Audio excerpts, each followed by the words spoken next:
오늘 말씀의 제목이요. 여러분은 어떤 사람입니까? 네, 한번 옆에 계신 분에게 한번 질문해 보시겠어요? 당신은 어떤 사람입니까?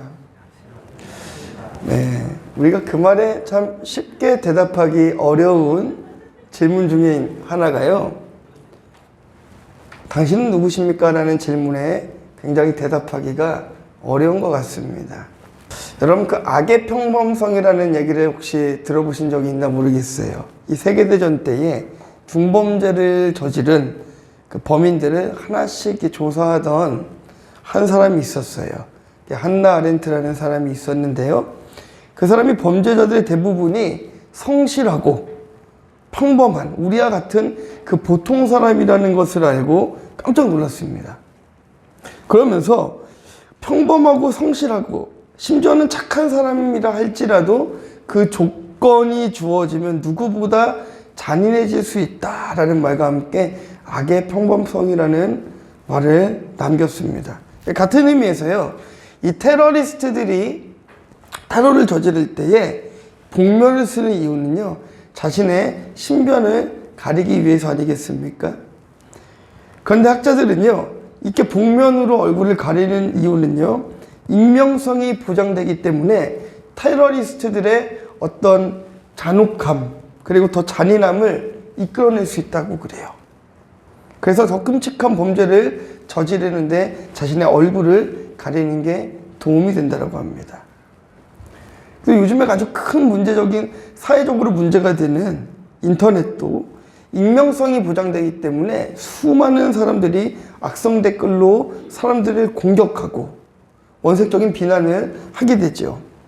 하지만 그 악성 댓글을 달아가지고 이제 사이버 수사대에 의해서 잡혀온 이 사람들을 보면은요, 사회적으로 전혀 문제가 없는 아주 평범한 일반인들이 상당수라고 합니다.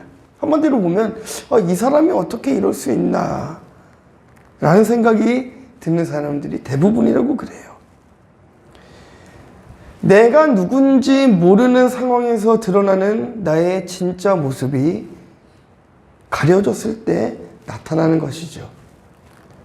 익명 속에서 악을 행하면서 그럴듯한 힘으로 자신을 합리화하고 살아가는 것이 아니라 우리는 어떤 상황에서나 그 그리스도인의 정체성을 당당하게 드러낼 수 있는 여러분들이 되시기를 주님의 이름으로 축원합니다. 하나님 앞에서는 감출 것이 전혀 없다는 것을 우리가 깨달아야 될 것 같아요.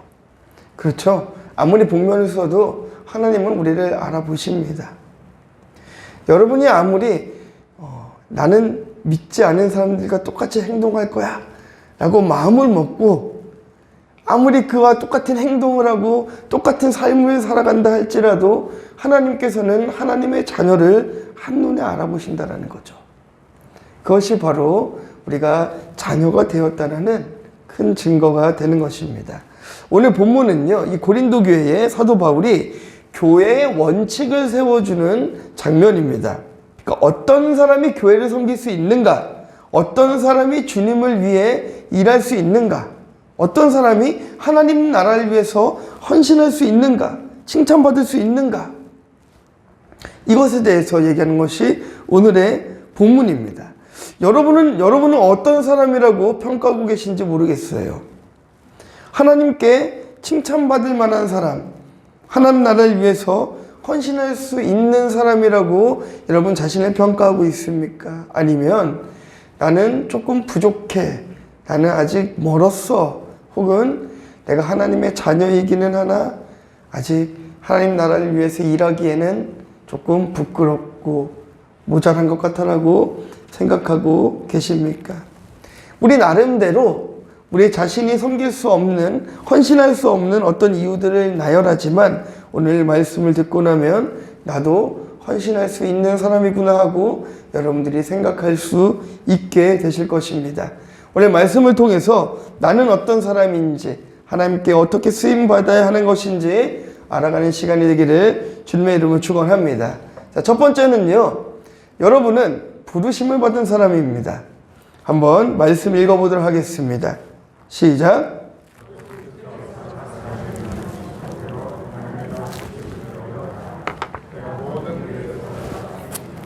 아멘. 여러분, 복림교회 성도시죠? 복림교회 성도시죠? 성도라는 단어의 의미를 조사해 보면은요, 부르심을 받은 자라는 뜻이 있습니다.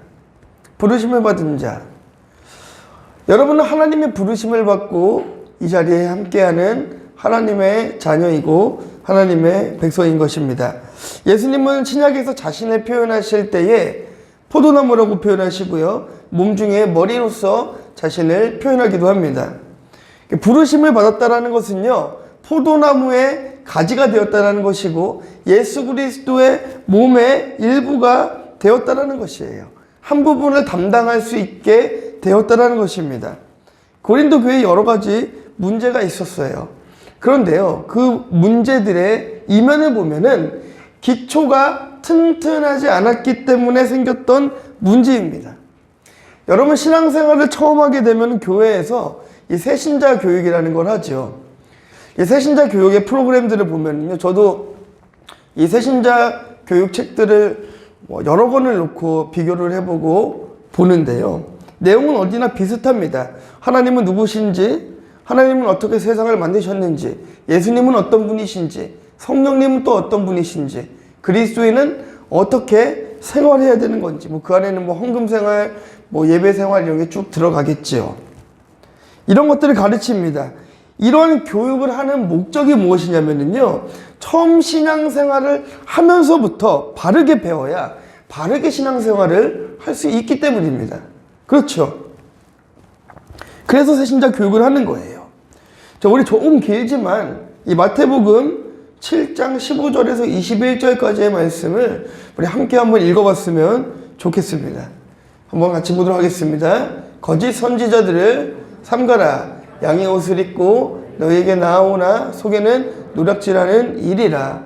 그들의 열매로 그들을 알지니 가시나무에서 포도를 또는 엉겅퀴에서 무화과를 따겠느냐.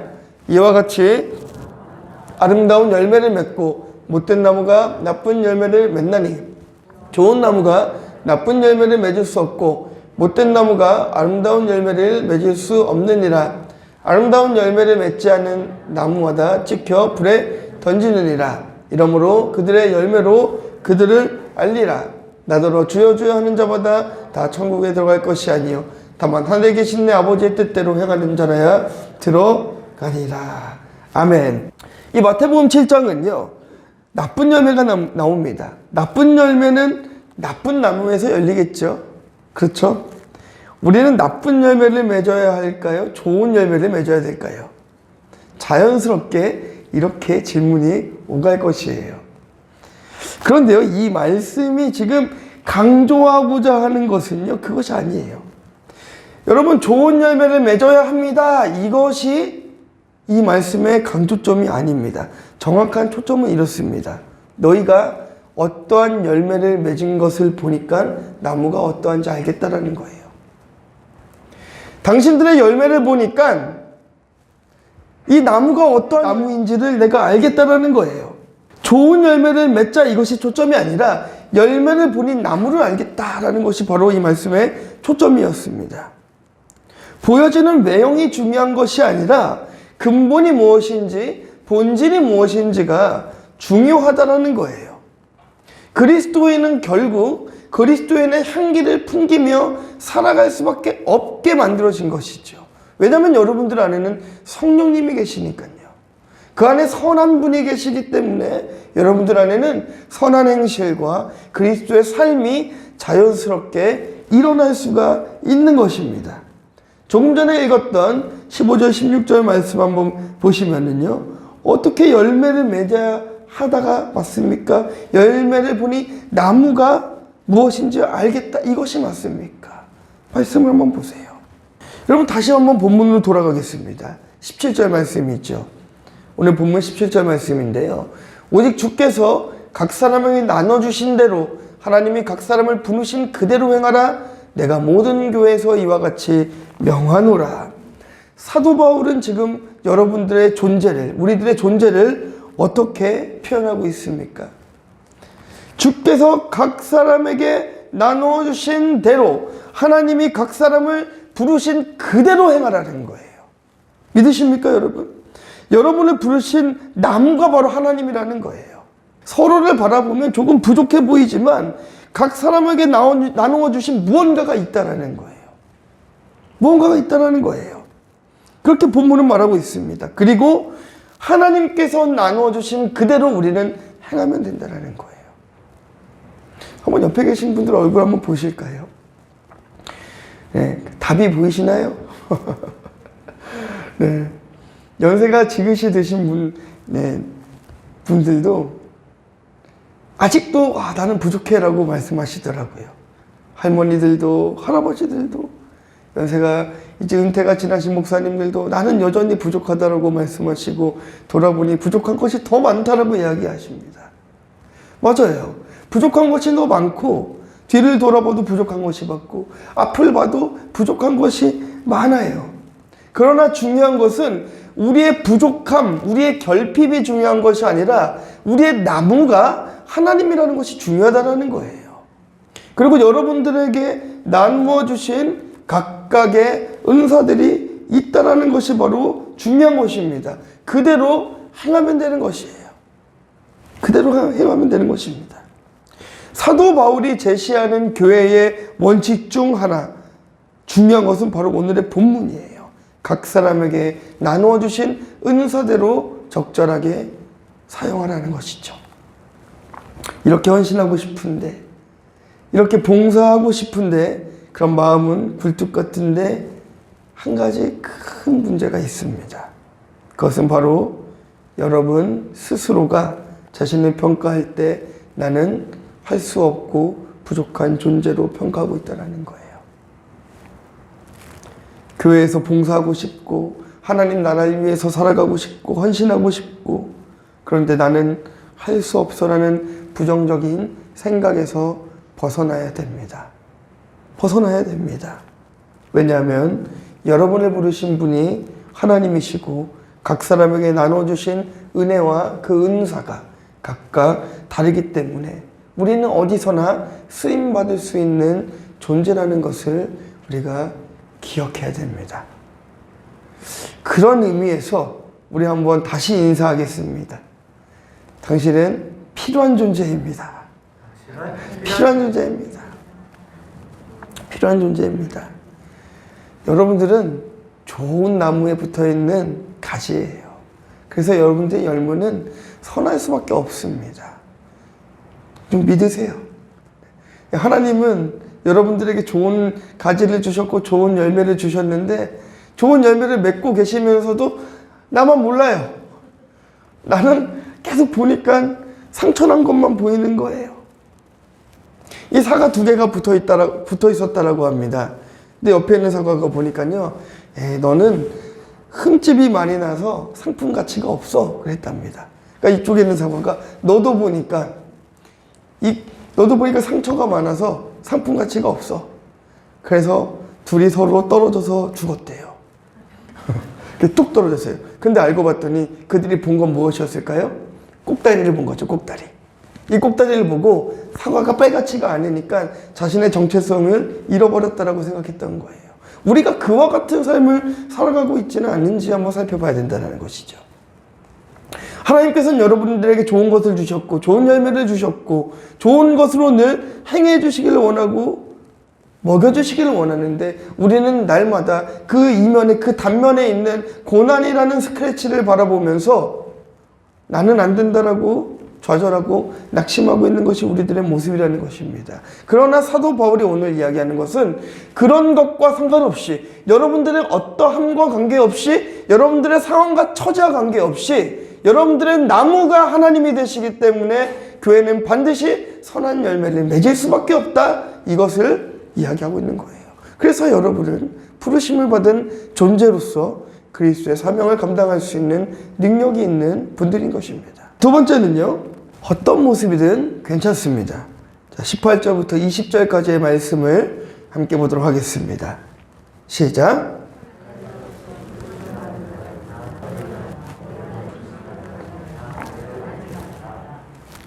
할례를 받은 것도 아무것도 아니요 할례 받지 아니한 것도 아무것도 아니로되 오직 하나님의 계명을 지킬 따름이라. 각 사람은 부르심을 받은 부르심 그대로 지내라. 고린도 교회 안에는요, 할례를 받은 유대인도 있었고 할례를 받지 않은 이방인도 있었습니다. 이 구약을 중요시 여기던 이 이방인들은, 유대인들은 할례를 받지 않은 이방인들을 하나님의 자녀로 인정해주지 않는 거예요.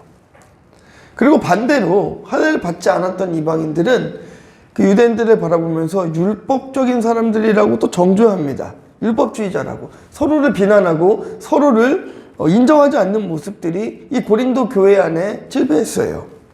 그러나 사도 바울은 할례를 받은 것도 중요하지 않고 할례를 받지 않은 것도 중요하지 않다라는 거예요. 그 어떤 것도 문제가 되지 않는다라고 이야기하고 있습니다. 중요한 것은 내가 처해 있는 상황이 어떠하든지 그리스도인은 얼마든지 그리스도를 주로 섬길 수 있다라는 거예요. 이것입니다. 내가 조금 비천한 삶을 살든 내가 조금 부한 삶을 살든 관계없이 우리는 그리스도를 주라 고백할 수 있는 존재들이라는 것이에요. 하나님이 원하시는 삶을 살아가는 것이 더 중요하다는 것이죠.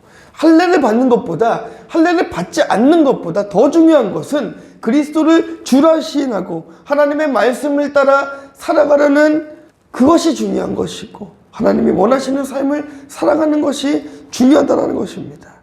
할례잖아. 뭐 할례잖아. 모두가 예수 그리스도를 주로 고백하는 자들이라는 것이에요. 예수 그리스도를 주로 고백한다는 것은 구원받은 하나님의 백성이 되었다라는 것입니다. 그리고 동시에 실제적인 말씀이, 이 말씀이 실제적인 우리의 삶의 양식이 된다라는 거예요. 그렇게 고백하는 것입니다. 내가 살아가는 삶을 보면서 사람들이 그리스도인이 주인된 삶은 바로 이런 것이구나 알게 하는 것, 이것이 바로 그리스도인의 삶이라는 것이에요. 할례를 받았다고 그것이 티가 나는 것이 아니라 무할례자라고 해서 그게 티가 나는 것이 아니라는 것이죠.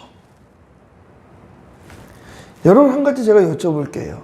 여러분, 교회 안에서 막 경건하게 우리가 예배하고 거룩하게 지내고 밖에 나가서는 정말 교회에서와는 딴 사람이 되어서 이렇게 살아간다면 그리스도인의 영향력이 있을까요? 바울은 지금 이거를 이야기하고 있는 거 아니겠습니까? 할례잖아, 무할례잖아. 예수를 주로 고백한다고 한다면, 주로 시인한다고 한다면 당신은 하나님의 자녀입니다. 그러니 세상 속에서 그리스도인의 모습을 살아내십시오. 이것이에요. 중요한 것은 할례를 받았다 받지 않았다가 아니라 19절에 보니 오직 하나님의 계명을 지킬 따름이라는 것이죠. 이것이 중요하다는 거예요. 요한복음 말씀 볼까요? 나의 계명을 지키는 자라에 나를 사랑하는 자니 나를 사랑하는 자는 내 아버지께 사랑받을 것이요 나도 그를 사랑하여 그에게 나를 나타내니라. 여러분이 어떤 직종에 있건 돈을 많이 벌건 적게 벌건 그 모습이 어떠한 그것이 중요한 것이 아니라 그 속에서 내가 어떻게 하나님의 계명을 지키며 살아가는가, 이것이 중요하다는 것입니다. 할례를 중요하게 여기던 유대인도 율법에 매여 있었고요. 할례를 중요하게 여기지 않았던 이방인도 할례 받은 자들을 바라보며 정죄하고 서로가 하나님을 사랑하고 이웃을 사랑하라는 주님의 계명을 어기고 있었다라는 결론에 이르렀던 것이에요. 그래서 사도 바울은 계명을 지켜라 이야기하면서 한 가지 중요한 말씀을 남깁니다. 20절 말씀입니다. 각 사람은 부르심을 받은 그 부르심 그대로 지내라. 왜 어른들이 한 번씩 그런 말씀 하시잖아요. 생긴 대로 살게 냅두라고 하시잖아요. 네. 사도 바울이 이야기하는 거예요. 할례를 받아서 그게 영광처럼 살아간다면 그걸 인정해줘라. 할례 받지 않은 자들도 인정해줘라 이거예요. 그럼 교회 안에서도 마찬가지 아니겠습니까? 여러분이 전부 다 설교를 잘하셔야 될까요? 전부 다 찬양을 잘하셔야 됩니까? 전부 다 악기를 잘하셔야 됩니까? 아니에요. 여러분의 은사대로 여러분이 잘할 수 있는 것을 하나님 앞에 드리고 교회를 위해 봉사하고 헌신하면 그만인 것이에요. 하나님은 어떤 거를 더 크게 보시는 분이 아니라는 것이죠. 중요한 것은 내가 1달란트든 2달란트든 5달란트든 그것을 사용하는가 사용하지 않는가의 문제인 것이죠. 아닙니까 여러분? 이렇게 말씀하면서 이 할례와 무할례의 사건을 종결시켜 버립니다. 하나님은 여러분들의 모습 그대로 나오길 원하십니다. 힘들면 힘든 모습 그대로 오시면 되는 거예요. 힘든데 힘든지 아는 척 앉아 계실 필요가 전혀 없어요. 눈물이 나면 눈물을 흘리시면 되는 것입니다. 하나님 앞에 나의 힘듦을 그대로 고백하면 그만이에요. 그런데 우리나라는 이 유교 사상이 너무 뿌리 박혀 있어서 체면을 지킨다는 생각에 하나님 앞에서도 나 자신을 속이려 든다는 것이죠. 내가 상처받았는데도 나는 괜찮습니다라고 고백하는 게 우리나라 사람들이었잖아요. 하나님, 나는 아파도 되지만 우리 자녀는 안 아프게 해주세요. 마음은 알겠는데 나도 안 아파야죠. 우리 하나님 앞에 기도할 때에는 여러분들의 모습을 숨기지 말고 여러분들의 마음을 그대로 열고 고백해야 되는 것입니다. 하나님은 여러분을 있는 그대로 받아주시는 그런 분이십니다. 믿으시길 주님의 이름으로 축원합니다. 사도 바울은 이야기합니다. 할례자도 하나님은 받아주십니다. 무할례자도 하나님은 받아주십니다. 중요한 것은 하나님을 사랑하고 이웃을 사랑하라는 주님의 계명을 우리가 지키며 살아가는 것입니다라고 오늘 고린도 교회에 강력하게 주장하는 것입니다. 우리 세 번째 마지막은요, 여러분은 자유한 존재들입니다. 자, 우리 21절부터 24절까지의 말씀 한번 같이 읽어보도록 하겠습니다. 시작.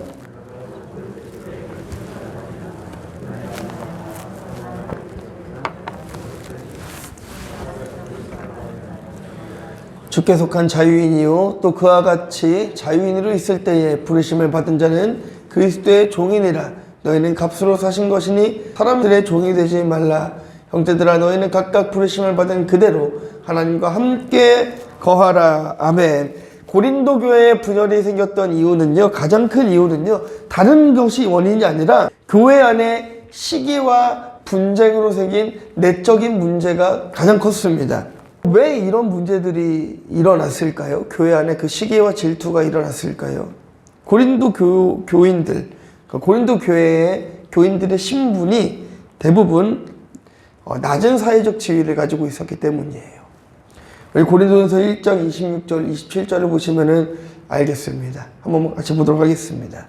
형제들아, 너희를 부르심을 보라. 육체를 따라 지혜로운 자가 많지 아니하며 능한 자가 많지 아니하며 문벌 좋은 자가 많지 아니하도다. 그러나 하나님께서 세상의 미련한 것들을 택하사 지혜 있는 자들을 부끄럽게 하려 하시고 세상의 약한 것들을 택하사 강한 것들을 부끄럽게 하려 하시며, 그들의 사회적 신분은 교회 내에서 서로 시기하고 서로를 무시하는 근거가 되었습니다. 실제로 이러한 신분 차이로 고린도 교회 내의 이 분쟁이 더욱더 심각해졌던 것이에요. 그렇지만 사도 바울은 너희들은 그리스도 안에서 자유자라고 이야기합니다. 더 이상 종이 아니기 때문에 현실적인 종이나 자유자의 신분이 더 이상 문제가 되지 않는다라고 이야기하고 있는 거예요. 여러분, 우리나라도 사실은요, 예전에 남자와 여자가 같이 예배를 드릴 수 없었습니다. 그 양반과 그 노비가 같이 예배를 드리면 양반이 굉장히 기분이 나빴겠죠. 그래서 우리나라도 이렇게 그 기역자 형태의 예배당을 만들었어요. 그래서 여자도 같이 예배를 드릴 수 있게 하기 위해서 설교자가 서 있고 이쪽에 이 커튼을 쳐가지고 이쪽에 여자들이 예배를 드리게 하고 여기서 남자들이 예배를 드려서 동시에 같이 예배를 드릴 수 있게 그렇게 예배를 드리기도 했습니다. 중요한 것은요, 이 현실적인 사회적 지위가 너희들의 신분을 만들어주는 것이 아니다라는 것이에요. 사도 바울은 이야기하는 것이에요. 지금 너희들의 신분은 다 동등하다라는 것이죠. 그 갈등이 있는데 너는 잘 사고 나는 못 살아. 너는 사회적으로 좀 높은 지위에 있고 나는 좀 낮은 지위에 있어. 이것 때문에 열등감이 있고 이것 때문에 자존감이 낮아지고 이것 때문에 오히려 사람을 무시하는 것이 아니라는 거예요. 너희들의 신분은 동일하게 그리스도의 종이다라고 이야기하는 거예요. 그런데 그리스도의 종에 한 가지 특징이 있다. 그게 무엇이냐? 자유한 종이라는 거예요. 자유한 종. 그리스도 안에서는 무엇이든지 다 가능한 자유자의 신분이라는 것입니다. 그렇기 때문에 세상적인 지위가 중요한 것이 아니라 그들이 그리스도 안에 속해 있는가 속하지 않았는가가 더 문제였다라는 거예요. 우리가 말씀 23절 말씀을 통해서 현실의 모습이 어떠하든지 우리의 신분이 무엇인지 알려줍니다. 네. 사람들의 종이 되지 말라는 것이에요. 예수님께서 우리를 십자가의 피값으로 사셨으니 신분과 관계없이 우리는 하나님의 자녀이고 그리스도의 종이 되었다라고 말합니다. 더 이상 세상을 따라 살아갈 이유가 전혀 없다라고 본문에 이야기하는 거예요. 가끔 어떤 교회들이 직분을 줄 때요, 그 사람의 직업을 중요하게 여기는 것을 본 적이 있습니다. 물론 뭐 사회적으로 손가락질 받을 만한 직업을 가진 사람을 직분자로 세울 수는 없죠. 그럴 수는 없습니다. 옳지 않죠.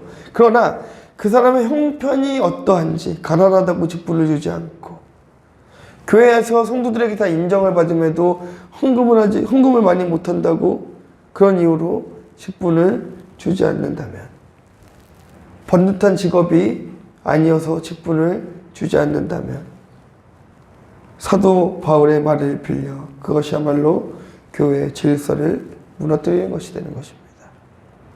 교회는 그런 공간이 아니에요. 하나님은 그런 분이 아니십니다.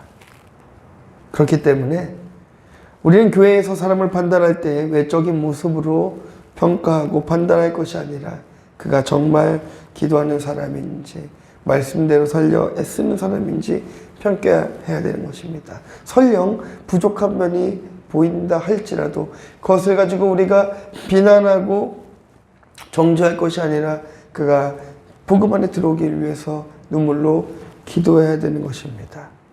여러분은 누구입니까? 여러분 하나님의 자녀입니까? 그리스도의 자녀가 되셨습니까? 그리스도의 자유한 종이 되셨습니까? 그렇다라고 한다면 여러분들은 두려운 게 전혀 없으신 거예요. 당당하게 세상 속에서 여러분들의 신분과 지위와 관계없이 여러분의 모습을 마음껏 드러내기를 주님의 이름으로 축원합니다.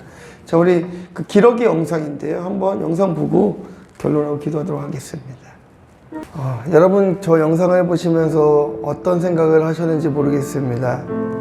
저는 한 가지 그런 생각을 했습니다. 저 대장 기러기가 마치 예수님을 닮았다라는 생각을 했어요. 이 많은 무리들을 끌고 가는 그리스도와 같은 생각을 했습니다.